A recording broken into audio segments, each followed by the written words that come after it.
नमस्कार। तो कैसे हैं आप? और भाई आज हम बात करने वाले हैं Punjab FC versus Orissa FC. और पंजाब क्या कर रही है इस बार? मतलब इस बार की पंजाब तो काफ़ी डेंजरस नज़र आ रही है। कोच ने पूरी टीम जो है ऐसे प्रिपेयर करी है कि भाई ये टीम जो है एंड मोमेंट तक गिव अप जैसा तो है ही नहीं टीम के पास। और मैं सबसे पहले तो इस मैच में मैं ये बात करना चाहता हूँ कि हमने लूका को इस मैच में मिस किया। हालांकि देखिए जीत लिया पंजाब ने, लेकिन फिर भी मैंने मिस किया बिकॉज वो जो एक एनर्जी लेके आते हैं ना, वो एक अलग ही लेके आते हैं। वो होते तो कुछ और स्कोर लाइन और हो सकती थी। तो अब मैं लूका के लिए कुछ कहना चाहूँगा। देखिए लूका जो है वो इंजरी पर रहने वाले हैं, उनके जॉ में फ्रैक्चर वगैरह कुछ हो गया है। अब यहाँ पर देखिए जो उनके ऊपर फाउल किया गया था राहुल केपी के द्वारा, उस टाइम भी वो इतना डेंजरस दिखा था, मतलब जो हमने देखा था टीवी पे कि भाई कितना खतरनाक फाउल था। और उस टाइम पे केवल येलो उनको दिया गया और बाद में देख लो कितनी सीरियस इंजरी हो निकली।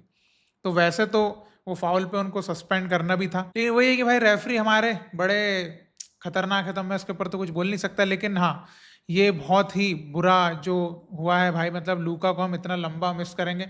मे भी हो सकता है कि इस वजह से पंजाब के रिजल्ट में कुछ फर्क आए, बिकॉज अभी भी बकेंगा जो है उस हिसाब से टीम के साथ वो एडजस्ट हुए नहीं है, इस वेदर कंडीशन के साथ एडजस्ट हुए नहीं है। क्योंकि इस मैच में हमने देखा, उसके ऊपर हम बात करते हैं। तो देखिए चलिए हम इस मैच की बात करते हैं। भाई उड़ीसा को, वो एक कहावत है ना, नाको चने चबाना, तो वो उड़ीसा को इस मैच में चबवाया गया है। हाँ, आप बोलेंगे कि अरे ये बॉल पोजीशन तो पूरा उड़ीसा ने खेला, ये करा वो करा, लेकिन उस बॉल पोजीशन का अटैक में या फाइनल थर्ड में क्या कुछ मिला? मतलब फायदा मिला? नहीं मिला। तो फिर कोई मतलब की बात नहीं रहती इतना बॉल पोजीशन खेलना। और देखिए इस मैच को अगर मैं शॉर्ट में अगर मैं ऐसा डिस्क्राइब करूं कि मैच क्या था, तो देखिए attacking plus defending versus ball position. अब ऑब्वियसली जीतेगा कौन? जो अटैक और डिफेंस कर रहा है वो। क्योंकि देखिए इस मैच में पंजाब ने बहुत ही मजेदार खेला, बहुत ही बैलेंस खेला। कैसे खेला? फर्स्ट हाफ में उन्होंने काफी अटैकिंग खेला, मतलब बहुत अटैकिंग फुटबॉल खेला। वहीं पर सेकंड हाफ में उन्होंने आराम से डिफेंड किया। तो ऐसे उन्होंने जो है वो स्कोर भी करे अपने और गोल भी बचाए। और उड़ीसा की तो हालत खराब हो गई थी भाई। तो पंजाब एफसी ने जीत दर्ज करी उड़ीसा एफसी पे 2-1 से, जो कि मेरे हिसाब से ज्यादा भी हो सकती थी अगर बकेंगा ने अपने जो गोल फिनिश कर दिए रहते। उनके पास दो बार ऐसे चांस थे जहां पर वो गोल कर सकते थे, लेकिन बकेंगा मतलब अभी वो क्वालिटी दिखा नहीं पा रहे बकेंगा भाई। क्योंकि जो उनका रिकॉर्ड कहता है उस हिसाब से तो भाई बहुत ही सॉलिड स्ट्राइकर है, लेकिन अभी आप देख सकते हैं कि वो अपना वो क्वालिटी दिखाई नहीं पा रहे। मतलब कि जो शॉट्स इजीली वो मार सकते हैं वो शॉट्स भी नहीं ले पा रहे।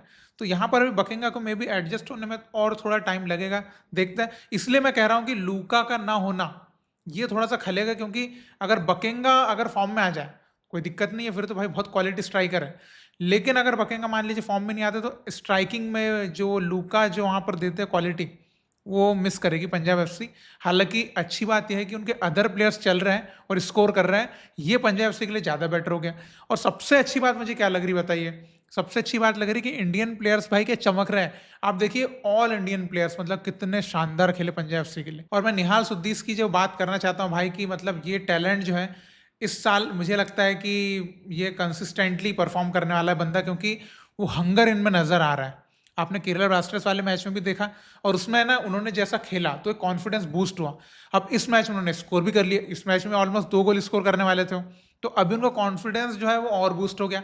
अब ये है कि कॉन्फिडेंस तो वही रहना चाहिए और अपना जो हार्डवर्क है उसको और बढ़ाएं।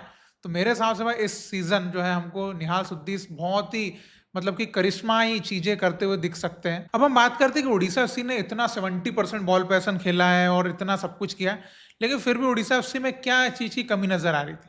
तो देखिए उड़ीसा में 2-3 चीजों का जो डिसीजन मेरे हिसाब से रहा वो सही नहीं रहा।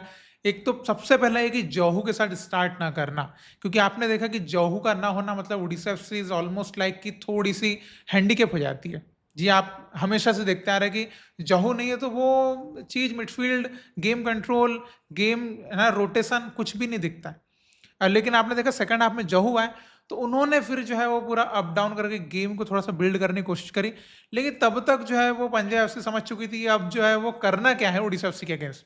इसलिए वो एकदम सेटल्ड ऑर्गेनाइज्ड होकर खेल रही थी।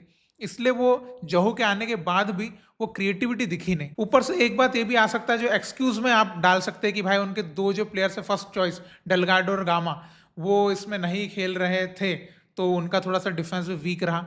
तो देखिए ये एक्सक्यूज में आ सकता है, क्योंकि अगर प्रॉपर और अच्छे से डिफेंड करते तो भाई क्यों खाते गोल। और एक और बात यहाँ पर ये भी हमने देखी कि डिएगो और रॉय कृष्णा को एक साथ डाल के कोई ज्यादा मतलब की बात रही नहीं। उससे बेटर ये हो सकता था कि आप एक प्लेयर को सब्स्टिट्यूट में लाते फ्रेश लेग्स और वो कुछ यहाँ पर जो है अपना कुछ दिखा पाता। लेकिन इस मैच में ये हो कि दोनों आपने अच्छे अपने स्ट्रॉन्ग स्ट्राइकर्स जो है उनको अंदर डाल तो दिया, लेकिन अब उनको बॉल डालने वाला वो प्लेयर जो है वो आपने डाला ही नहीं। तो अगर जहू रहते, क्योंकि यहाँ पर ह्यूगो गेम कंट्रोल नहीं कर पा रहे हैं, हमने ह्यूगो के साइड से क्रिएटिविटी की उम्मीद जो रखी थी, तो ह्यूगो जो है आगे अटैकिंग में थोड़ा सा अपना इनपुट दे रहे हैं, लेकिन वो पूरा गेम में जो क्रिएटिव चलना चाहिए उनके हिसाब से, जो एक प्ले मेकिंग होना चाहिए, वो चीजें यहाँ पर हमको ह्यूगो के साइड से नहीं दिख रही है। तो वो जहू ही कर सकते हैं, और जहू नहीं रहते तो पूटिया का भी परफॉर्मेंस हमको अप टू द मार्क उतना दिखता नहीं है, क्योंकि जहू जब खेलते हैं तो पूटिया भी थोड़ा सा फ्री माइंड से खेल पाते हैं, ये भी हमने देखा है। और एक और बात जो मैच के एंड में आपने देखी कि ह्यूगो थोड़े से इंजर्ड लग रहे हैं। आई होप कि उनकी इंजरी जो है वो ऐसी मामूली इंजरी हो, कोई लॉन्ग टर्म इंजरी ना हो, अदरवाइज बहुत दिक्कत में आ सकती है उड़ीसा एफसी। और अगर हम पंजाब एफसी की फॉर्मेशन पे अगर नजर डालें ना इस मैच में, तो देखिए फर्स्ट हाफ में उनकी एवरेज फॉर्मेशन देखते हैं तो पूरी सेंट्रल में थी, मतलब मिडफील्ड से चल रही थी पूरी की पूरी टीम, मतलब इवन उनके डिफेंडर भी इतना आगे खेल रहे थे, इतना प्रेशर जो है वो डाल रहे थे उड़ीसा एफसी पे। वहीं पे सेकंड हाफ में आपने चीजें बदलते हुए देखी, उनकी पूरी टीम डिफेंसिव दिखी है। अब इसकी वजह से क्या हुआ, सेकंड हाफ में आप देखिए कि ऑलमोस्ट 80% का बॉल पोजीशन था उड़ीसा एफसी के पास, 80%। लेकिन आप देखिए कि स्पेस नहीं दे रहे थे जिससे थ्रू पासेस निकल पाए, स्पेस नहीं दे रहे थे जिससे लॉन्ग रेंज को अटेम्प्ट कर पाए, और पीछे डिफेंसिव एरर भी ऐसे कुछ नहीं कर रहे थे, बहुत ही कामली डिफेंस कर रहे थे, जिसकी वजह से कॉर्नर भी कंसीडर नहीं किए। तो जो सेट पीसेस पे उड़ीसा एफसी का थ्रेट आ सकता था वो भी प्रॉपर उतना नहीं आया। हालांकि कुछ कुछ देखिए 2 कॉर्नर ही कंसीडर कर पाए, लेकिन उनमें भी बहुत जो है डेंजरस वो कॉर्नर थे, जैसे मुर्तडा फॉल वाला, तो ऐसा लगा था कि ऑलमोस्ट गोली हो गया। लेकिन मैं कह सकता हूँ कि डिफेंस भी उन्होंने बहुत क्लेवरली किया, और आपने देखा कि 0 शॉट्स ऑन टारगेट आए हैं भाई। ये तो बहुत ही बुरा रहा कि आपके पास डिएगो मोरिसियो, रॉय कृष्णा, ह्यूगो बूमोस, इतने क्वालिटी प्लेयर्स, आपके शॉट्स ऑन टारगेट नहीं आ पाए। तो इससे आप समझिए कि क्या खेली है। और इतना ज्यादा वो अटैकिंग खेल रहे थे उड़ीसा से सेकंड हाफ में कि भाई इतना हाईलाइन डिफेंस थी कि काउंटर्स पे जो मौके बने, मतलब कि भाई काउंटर्स पे बहुत अच्छे अच्छे मौके मिले थे पंजाब से को सेकंड हाफ में भी।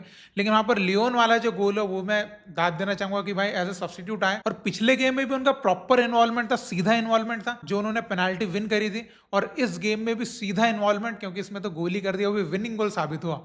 तो यहाँ पर लियोन अगस्टिन ने भी बहुत ही वो सॉलिड फिनिशिंग करी थी यार। और देखिए पंजाब एफसी के जो फॉरेन प्लेयर्स है ना भाई, उन्होंने बहुत ही अच्छी लीडरशिप यहाँ पे दिखाई है। सबसे पहले बात करेंगे डिफेंस में, भाई क्या डिसिप्लिन दिखाया नोवा सिलेक्ट ने, मतलब कि जो लीडरशिप वहां पे इंडियन प्लेयर्स के साथ उन्होंने कंबाइन होकर खेला है। फिर आगे आपने देखा था भाई पुलगा, पुलगा इस मैच में काफी उनका इन्वॉल्वमेंट रहा है, और उसके बाद आपने मृजलैक को देखा है कि भाई जो प्ले मेकिंग वो कर रहे हैं। तो मुझे नहीं लगता कि पंजाब एफसी अपने उन फॉरेन प्लेयर्स को भी मिस कर रही है जो वहां से निकले हैं। मुझे तो कहीं से नहीं लग रहा भाई, ये फॉरेनर बहुत अच्छा कर रहे हैं। बस एक बकेंगा का थोड़ा सा अगर परफॉर्मेंस आ जाए ना भाई, पंजाब एफसी बहुत ही डेंजरस है, मतलब अटैकिंग भी सब कुछ। तो भाई Punjab FC continue 2 game win कर चुकी है, और दोनों बहुत ही इंपॉर्टेंट गेम है। उड़ीसा एफसी भी एक स्ट्रॉन्ग टीम थी, और केरला ब्लास्टर्स भी एक स्ट्रॉन्ग टीम थी। तो अभी 2 उन्होंने इतने इंपॉर्टेंट विन कर रहे हैं, सीजन बहुत ही अच्छा स्टार्ट किया है कह सकता हूं मैं। और आई होप कि ये मतलब कंटिन्यू कर पाए इस जीत वाली जो स्ट्रीक चल रही है। बस आई होप कि कोई प्लेयर इंजर्ड ना हो, क्योंकि प्लेयर्स पे अच्छे खासे फॉर्म में सारे के सारे, तो इंजरी बहुत बड़ा फैक्टर बन सकती है। इसलिए वो अगर अवॉइड ही करें उनके प्लेयर्स, मतलब ना हो उनको, तो बहुत अच्छी बात रहेगी। एंड लूका जो है जल्दी से आए, हालांकि उनका टाइम तो बहुत लंबा बोला गया है, लेकिन जल्दी आ जाए तो अच्छी बात है। और यहाँ पर Orissa FC and Sergio Lobera company के ऊपर जो है वो बहुत ज्यादा चिंता है, प्रेशर बढ़ता हुआ, क्योंकि टीम मोमेंटम नहीं खोज पा रही है।